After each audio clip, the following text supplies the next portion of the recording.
South India shopping mall the wedding మంత్ర సరికొత్త wedding collection south India shopping mall.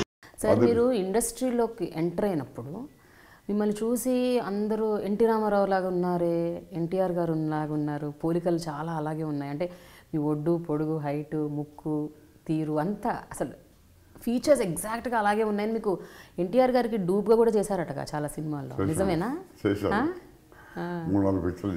Okay. అది ఎలా వచ్చిందంటే first ముందు అది తీసుకొచ్చింది, టాక్ తీసుకొచ్చింది కేవీ రెడ్డి గారు. ఓకే. నాకు ఇండస్ట్రీలో ట్రై చేస్తున్నాను వేషాల కోసం. నేను వెళ్ళేదే నేను నాదుగా నేనన్నా నన్ను స్టేజ్ మీద చూసి గరికపాటి రాజారావు పుట్టిన తీశారు, జగన్ నేను ప్రధానంగా తీసుకొచ్చారు ఫీల్డ్కి.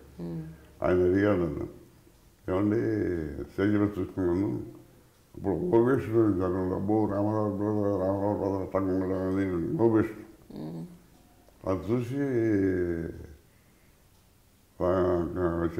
ఏమంటే ఏంటి మీ విషయం ఏంటి, మీరు ఏ ఊరు, మీరు ఏం చెప్తున్నారు, మీరు సినిమా ఫీల్డ్లో ఇంట్రెస్ట్ ఉన్నారు, మీరు ఇంట్రెస్ట్ ఉందని వస్తానంటే నేను ఇప్పుడే తీసుకెళ్ళి మిమ్మల్ని హీరో చేస్తాను నేను అంటే నాకు సినిమా ఫీల్డ్ ఇంట్రెస్ట్ లేదండి.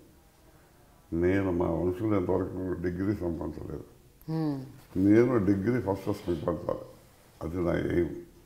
దాని తర్వాత ఏదో వస్తానేమో అని చెప్పలేనండి. అది మా తల్లిదండ్రుల ఆనంద మీద ఆధారపడి ఉంటుంది అని చెప్పి నేను వెళ్ళాలి. తర్వాత బిఏ డిగ్రీ తీసుకున్నాను. డిగ్రీ తీసుకున్న తర్వాత మా పెదనాన్నంటే నాయకృష్ణరావు గారు, రామబ్రహ్మం గారు, మా పెదనాన్న బాగా స్నేహం.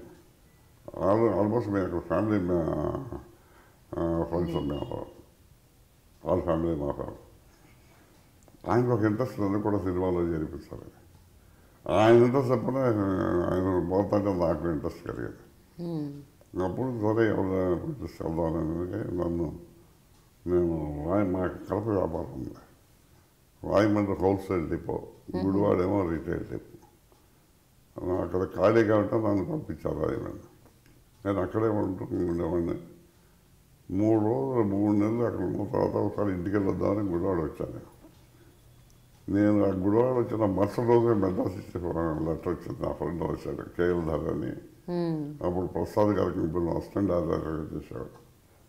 ఆయన ప్రసాద్ గారు అందరూ కొత్త వాళ్ళతో పిక్చర్ తీస్తున్నాడు, మీరు వస్తే మీకు ఛాన్స్ దొరుకుతుంది, మీరు ఒక 4 రోజులు ఉండేటట్టు రండి అని చెప్పి లెటర్ రాశాడు. ఆ లెటర్ చూపించాను మా ఫాదర్కి. సార్ తీసుకెళ్ళి ట్రై చేయం, లేదంటే మన వ్యాపారం కట్టకుండా కదా అని ఆయన ఎంకరేజ్ చేశాడు అన్నమాట. అప్పుడు నేను బయలుదేరి మెడ్రాస్ ఇచ్చాను. ప్రసాద్ గారి దగ్గరికి వెళ్ళాను. వెళ్ళిన తర్వాత ఆయన టెస్ట్ చేశాడు. టెస్ట్ చేసి బాగుందని మీరు పరిగెస్తారండి ఇండస్ట్రీకి. అప్పుడు కూడా రామారావు లాగా ఉండాలని ఆయనే అవ్వ. ఇంకొక 4 రోజులు టైం ఉంది మనకి బిగిన్ చేయడానికి.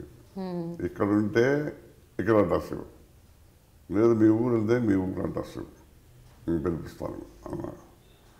సరేనండి అని 2 అడ్రస్లు ఇచ్చి ఎట్టగా 4 రోజులు ఉందామని ప్రిపేర్ అయ్యాం కదా, నేను ఎలా ఉందామని. ఈ లోపుగా కొత్త ఆఫర్లు రావడం పోవడం ఏది జరుగుతున్నాయి కానీ ఒకటి కూడా నిలబట్టలే నాకు. ఏవిఎం వాడు కూడా నన్ను పిలిచి తీసుకెళ్ళి కైలాస్కి అది పోయిన లాస్ట్ వచ్చింది. ఇట్లా అన్నీ వస్తున్నాయి పోతున్నాయి. నేను తెల్లారేస్తే నాకేం పని ఉండలేదు. రూమ్లో ఒక్కడే కూర్చొని 24 గంటలు కూర్చోవాలి. ఇలా ఉంటే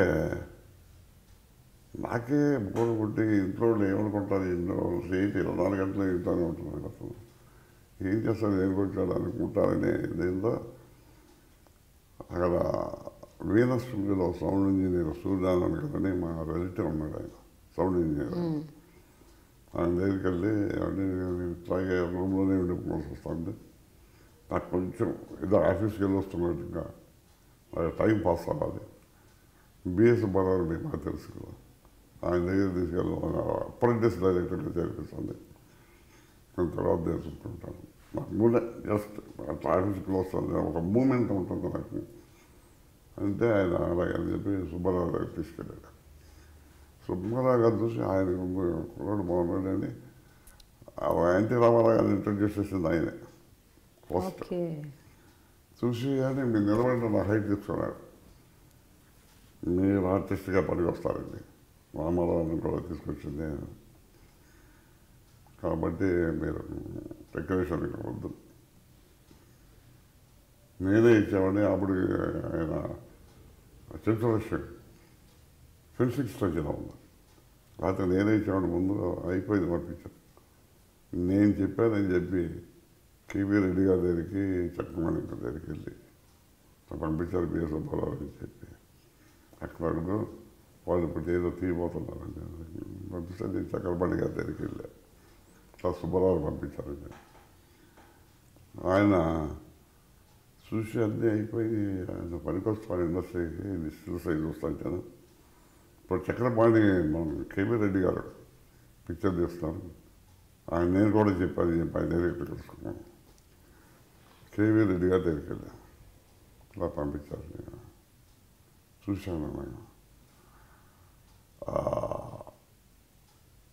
ఒక్క 15 రోజుల తర్వాత వెళ్ళాను కదా, అలాగే 15 రోజుల తర్వాత వెళ్ళాను. రేపు రుద్రం రండి అన్నారు, రేపు సాయంకాలం రండి అన్నారు. వెళ్ళాను. సంగీతం శ్రీనివాసరావు అప్పుడు అసోసియేట్ డైరెక్టర్, కేవీ గారు, పెంగళ నాగేంద్ర గారు, ప్రొడ్యూసర్ పిఎస్ రెడ్డి గారు నిలబడి నాకు సీన్ అంతా ఎక్స్ప్లెయిన్ చేశాడు. ఈ క్యారెక్టర్స్ ఇది డైలాగ్, ఇంకా వచ్చి ఆ డైలాగ్ మా ఈ క్యారెక్టర్ కలిసి నువ్వు చేయాలి అన్నాడు హాసస్. సరే అండి, గదిలోకి వెళ్ళి ప్రిపేర్ అవ్వన్నాడు. టక్క ఇలాంటి అవకాశం ఎప్పుడు వస్తుంది, ఏదో చూస్తున్నారు కదా, ప్రస్తుతం ఉన్నాను కదా, రెడీ అన్నాను. నేను అప్పుడే రెడీ అయ్యాను. రెడీ అండి అనుకున్నా. అట్లా 7-8 సార్లు చేయించాడు.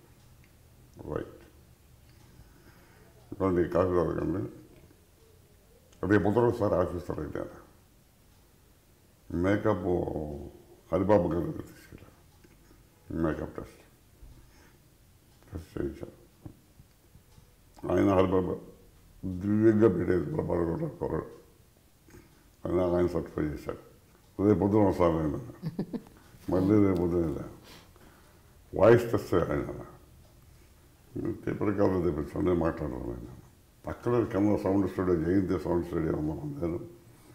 మీరు అక్కడ మాట్లాడుతున్నారు, నేను సౌండ్ రూమ్లో వింటాను నేను అని నాకు మేకప్ చెప్పాను. మీ ఇష్టం వచ్చే డైలాగ్ మాట్లాడుతున్నాను, నట్లు పైన నాకేం పర్లేదు, నాకు కావాల్సిన మీ వాయిస్ అది వాయిస్ టెస్ట్ చేశారు.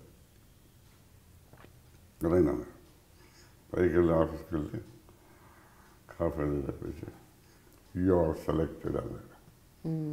అప్పుడు ఒక ఆర్టిస్ట్ సెలెక్ట్ చేయడానికి ఇది తీసుకున్నారు. ఇప్పుడు సామాన్యంగా రుచాలు పెట్టి ఇప్పుడు రామనాయుడు గారు అబ్బాయితో ఒక క్వాలిఫికేషన్, నాగేశ్వరరావు అబ్బాయితో ఒక క్వాలిఫికేషన్. అప్పుడు అట్లా కాదు, అంత కీన్గా చూసేవారు.